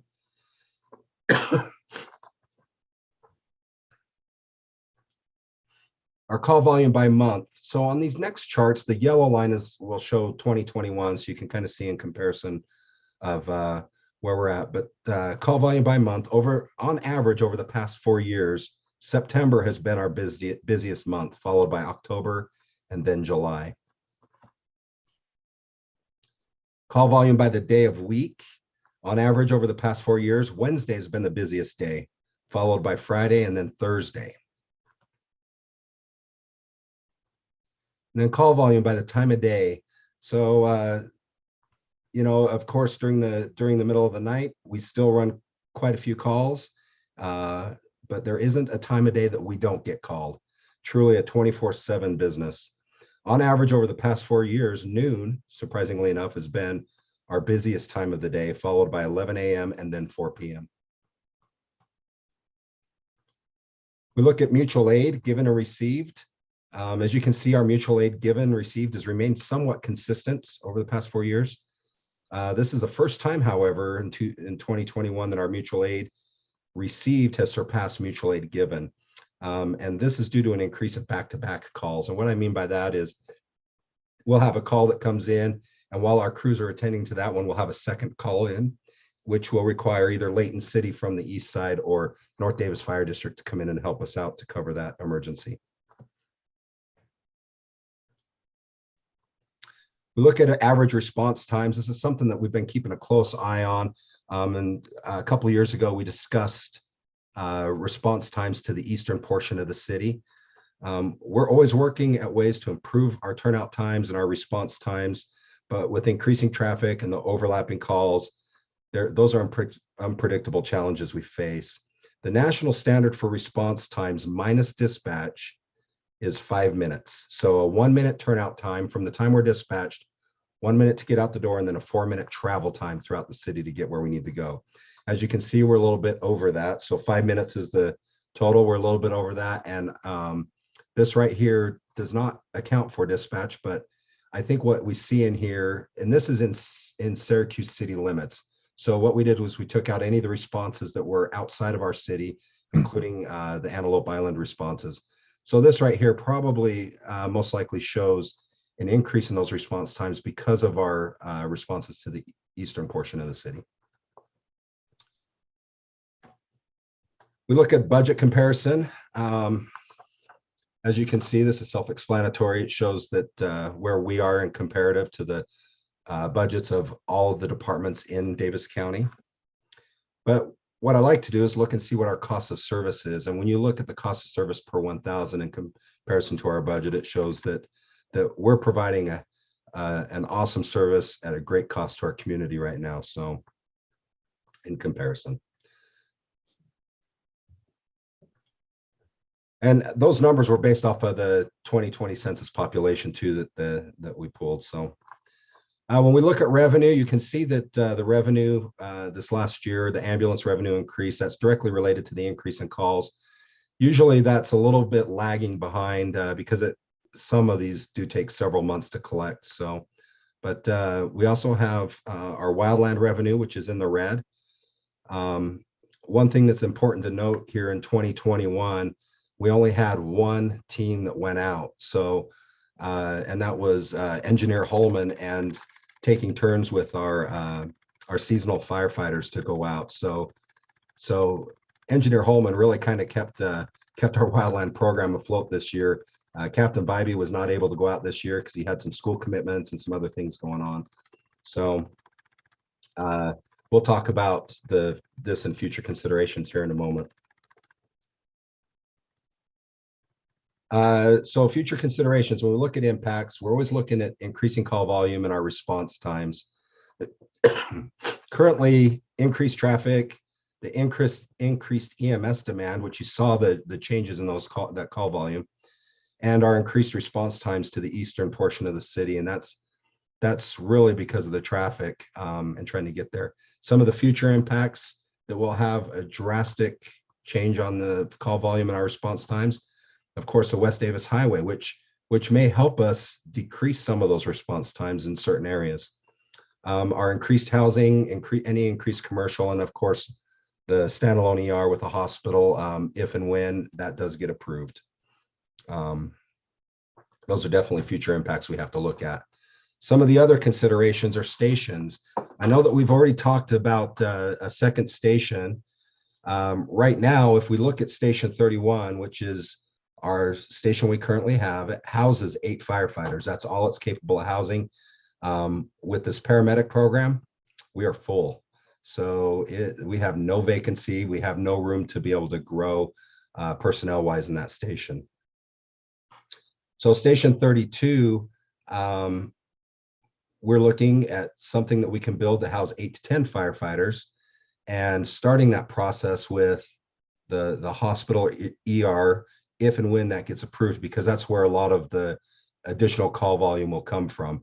If we add 600 to 800 calls to our call volume now, our back-to-back calls and our need for mutual aid received will skyrocket and won't be sustainable. So we'll have to look at that and adding staffing, which I'll show you a picture here in a minute.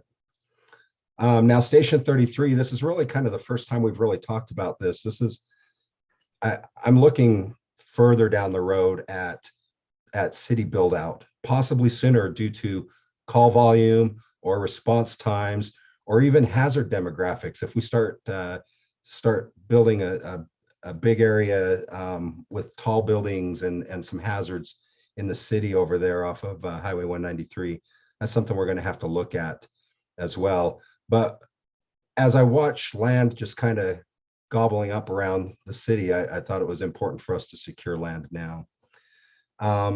So what I did was, we're trying to figure out where, of course, to place the stations.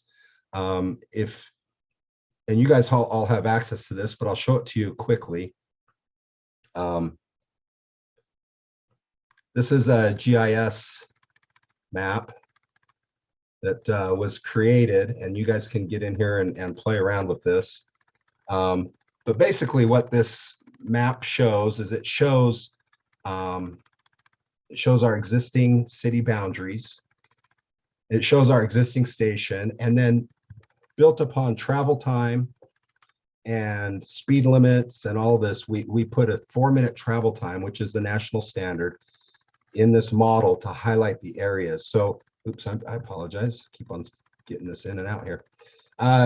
One thing to note is the West Davis corridor is shown in here, but because there is no speed and there hasn't been any traffic study done on that, it's not included in this GIS study as far as the travel time. So if we look at our current station right now, and we look at our 4-minute response time, of course, this will leave out areas that don't have access to them. So you can see those holes.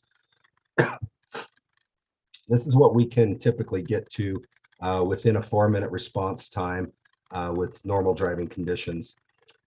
You can see the east side of the city, as we've talked about before, is really tough for us to get to at times and within the standards.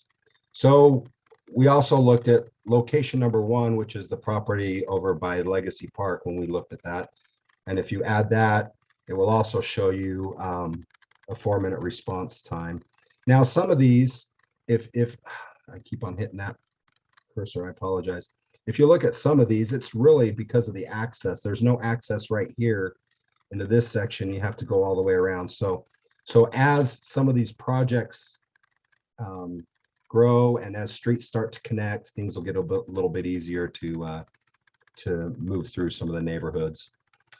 And that was that was the Legacy Park location. We also looked at another location as a possibility, which is closer to Jensen Park. Right here with a 4-minute response time.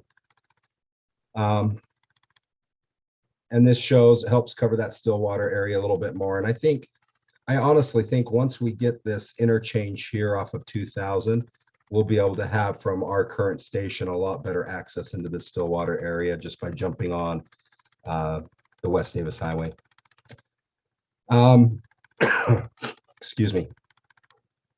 And then lastly, the other two locations, we do have up here in the top. Location number 2 is where the proposed hospital ER area that was purchased, and we've looked at land in that area as well for a Station 3 in the future, as well as a piece of property that is owned right here across the street from Sorensen Construction. It's the Gailey property there. So those were just some options for us to look and highlight and see what's going to work out best for our community. But if we look at location number 2, I'm sorry, that's an 8-minute. Let's go to 4-minute for location number 2. And if we go back to location number 1, this gives us pretty good representation throughout the city, and it also right in city center, it gives us some redundancy as well.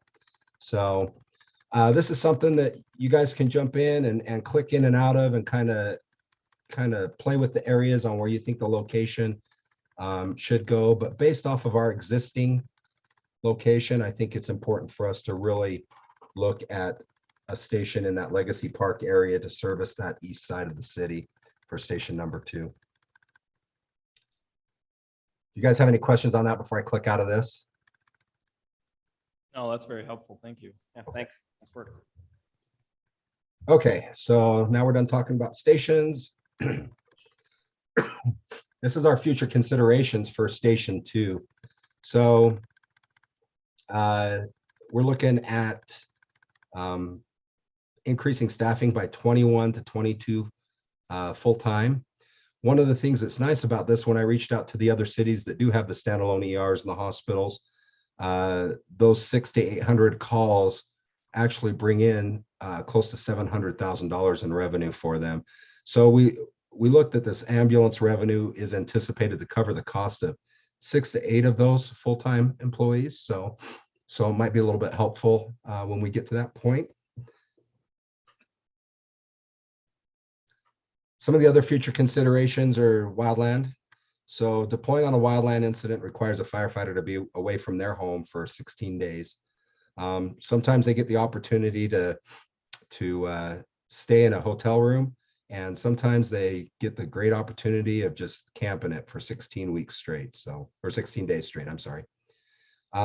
For us to send those people on a unit, it requires usually a minimum of 2 people, and one of them has to be a certified engine boss. So right now, our only 2 certified engine bosses are Captain Bybee and Engineer Holman. And as we found this last year, the demands are pretty heavy, and they're not able to go out nearly as much as they used to. So we're going to have to get more engine bosses and firefighters that are willing to deploy on these wildland incidents in the future, so that we can continue this program. We might even get to the point to where we might have to create some type of a division or have somebody that's kind of oversees that and bringing in some additional help. So if we want that program to continue. The other thing for consideration is dispatch consolidation. Currently, we have 4 dispatch agencies in the county. We receive our service from Davis County Sheriff's Office. They are working right now on consolidating their servers so they can speak speak easier and better between the 4 dispatch agencies. We do have a lot of dispatch problems right now, and we're looking at, hopefully they're looking at some type of a consolidation or some type of an effort that will make it better for us. But there are times that these dispatch agencies don't talk well amongst each other. And when we're trying to receive resources from North Davis Fire District, who is dispatched from Clearfield City, or Layton City, who's dispatched by their own city, sometimes we don't get that communication and get the resources here at all or in a timely manner. So something that we're definitely working on, and hopefully we can get an answer to. And lastly, one of the biggest changes that I think is going to start coming our way is station alerting. Right now, we're on an analog hybrid digital kind of platform that's really becoming unreliable, and it's antiquated. So the future is digital, and there's a few stations that have already moved towards this digital paging. And when we build a second station, it'll be built with the digital, and so we'll have to retrofit our current station with that. And it may be needed sooner based upon the dispatch changes. If Davis County decides to change the way that they dispatch and alert the fire stations, we may need to move a little bit sooner with this. So we'll definitely keep you in the loop on what's going on with it, but that's something that'll be coming down the pipeline here within the next year or so. Can you bring cost estimates to our budgeting discussion this year? I haven't, because the cost is actually going to be heavier for the dispatch agency to have the brain in their server to be able to run it. I know that some of the other stations, they received cost estimates, and the other ones who have put them in, we were looking at about $30,000 to $35,000 for the station. Okay.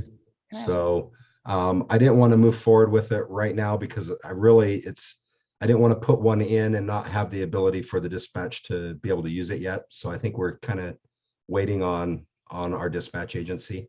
Do we use the, I think it's UCA 911 org radio, .org radio? Is that the server that we use for? No, the server they use is a Spillman server, and it's at Davis County, and then each one of the dispatch agencies have their own server, but they're not speaking amongst each other. When you go into the station, we have that board, or the TVs that are up on the wall that show the calls. That's the Spillman server. But the way that they have paged us in the past is what they call a two-tone pager, two-tone system. So basically what happens is they'll set off a tone which opens up a frequency to alert us. The server that's up, it's going to affect all of our radios and stuff for the update to go into digital, correct? Yeah. So that's the P25 system, the radios. We're already at that level. We took care of that a few years ago. So we were able to purchase radios, and both the police department and the fire department are where we need to be for that change with UCA. So. But you're suggesting that it doesn't do us any good to be digital until dispatch can match on their end the digital. Yeah, one or if they choose to go that way, yeah.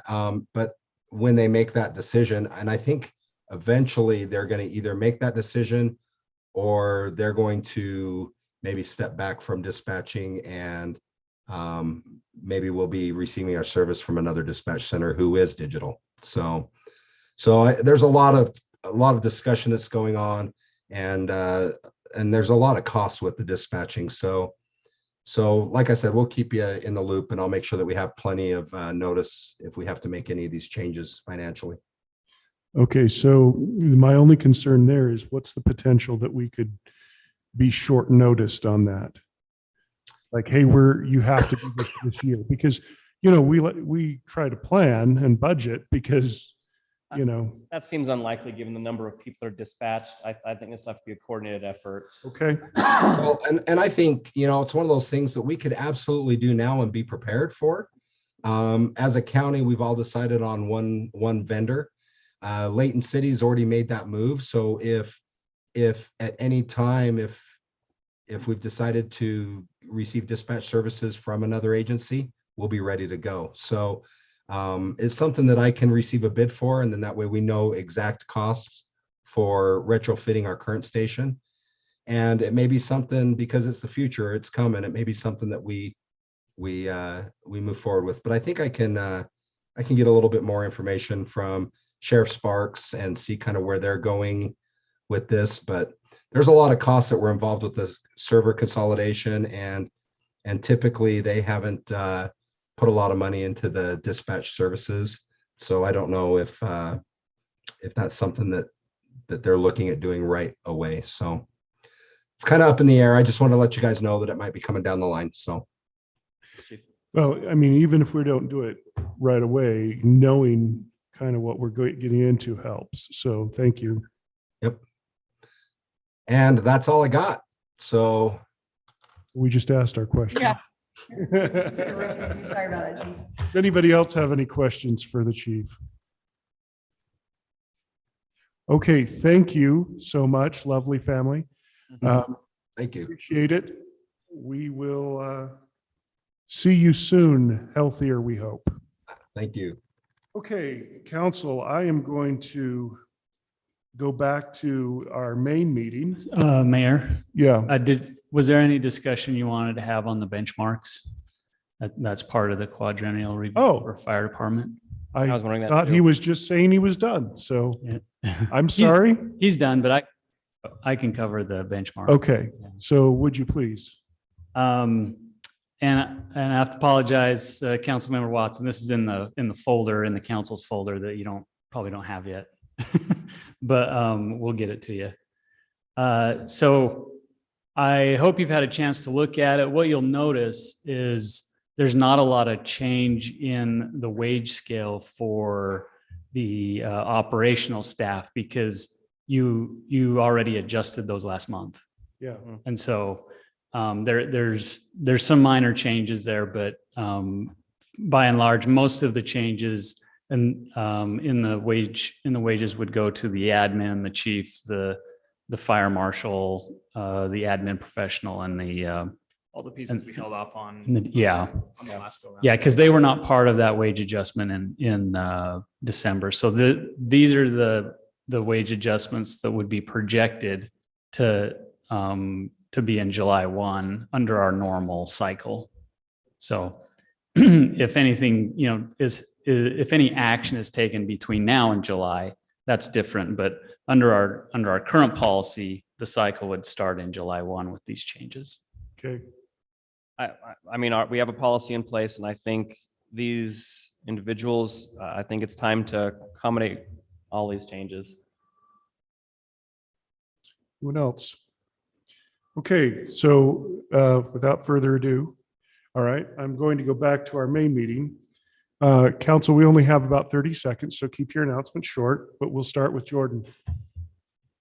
No, I was going to say Disaster Preparedness Committee meeting is meeting this Thursday. So we should probably chat. I'll probably go to this meeting with you, do introductions because I'm a little bit, this is mixed feelings. Aw. Yeah. We're gonna shed a tear.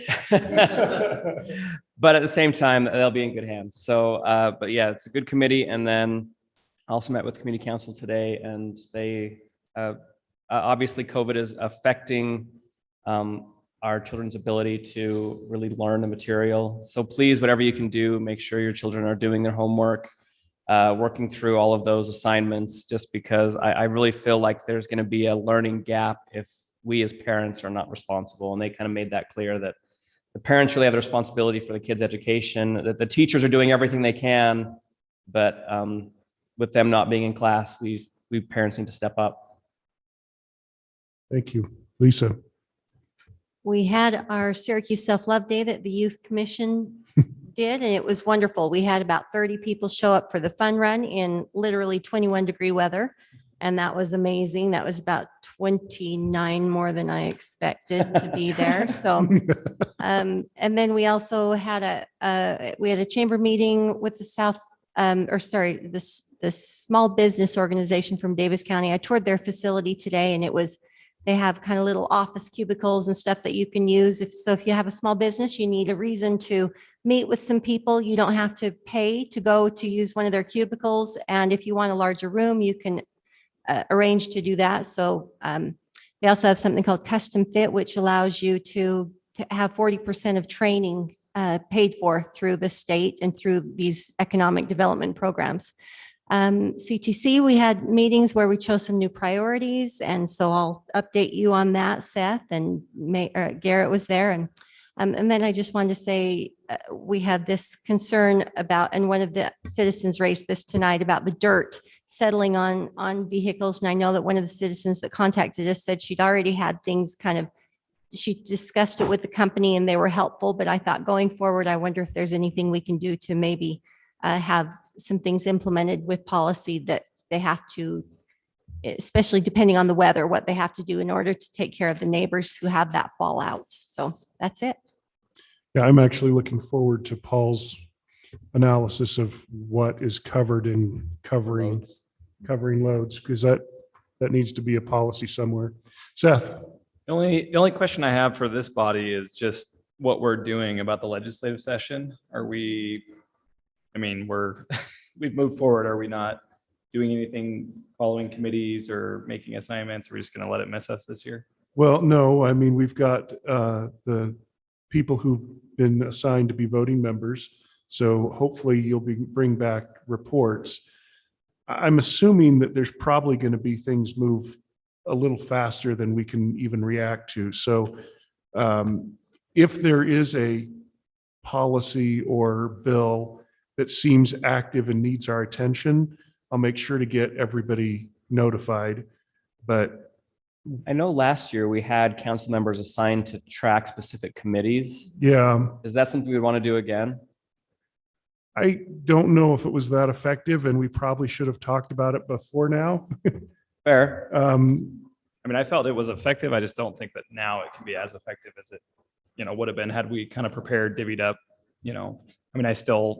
I still get my notifications for my business and economic development committee and look to see if there's anything of interest to us. But I don't know, is the best route just to go the ULCT route and hope nothing misses us? Well, we always do the ULCT route anyway, so that's in addition to. Just seems like there's a missed opportunity to me. Okay, noted. Councilwoman Carver. I'm too new for news. All right. We're good.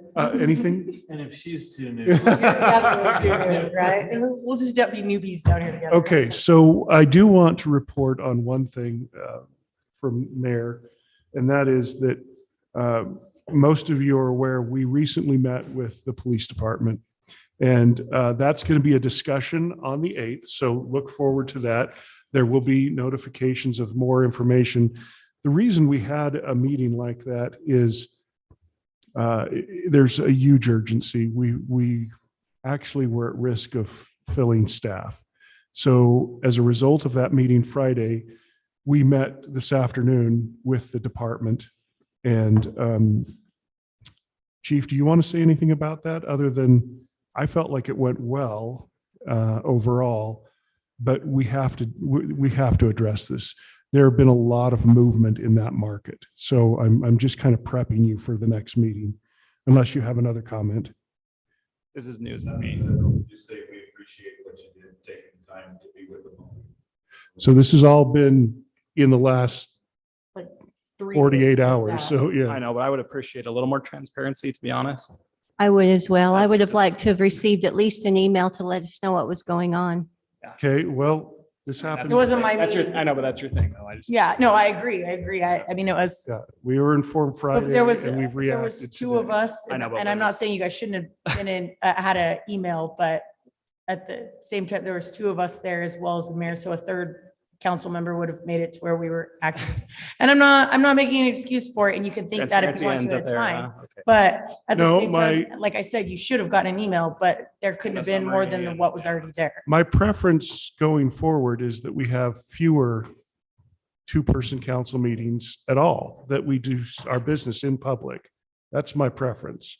This was considered an emergency and we reacted as such. And I'm prepping you by saying more information is about to come. I appreciate the update now, You're welcome. several days Okay. later. I actually spoke to you on the phone. When I told you that you should be giving us updates and you did not update me until now. Okay. All right. So other than that, can I get a motion to adjourn? So moved. Second. Thank you. Somebody wants to go home. Okay, we're done. I. Yeah. Yeah, do we need a vote? Welcome, Paul. Please give me an update. There wasn't much to say. What?